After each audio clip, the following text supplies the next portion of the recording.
Sveiki visiems Craft 05 gerbėjai ir aš sveikinu su jumis dar viename informaciniam video. Labai atsiprašau už praeitą video kokybę. Tai yra, video buvo šonu ir šiek tiek prastos turbūt kokybės. Šitas taip pat bus telefonu, bet sugalvojau kaip sutaisyti tą pasvirusio ekrano problemą. Taigi šiandien vėl tiesiog informacijos.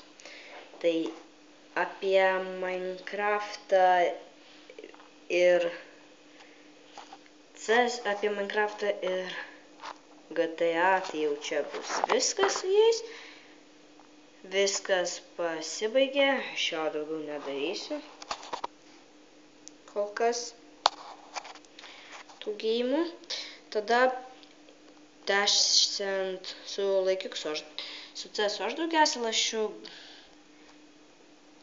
Wingame'o, Defrano, Knaifų serverius.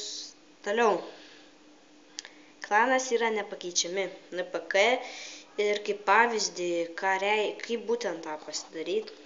Tarkim, įsivaizduokit, jūs lošit neįmų Jonas ir pasikeičiat neįmą į tokį. NPK ir tada Jonas.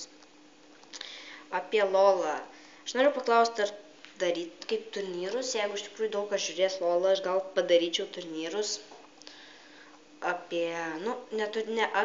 Tiesiog susirinktume krūvelį, tarkim 8 žmonės, sudarytume 4 komandas po 2 ir varytume ten Proving Groundsus, tarkim, gal 3 line Twisted, ten 2v2, nežinau. Tai jo.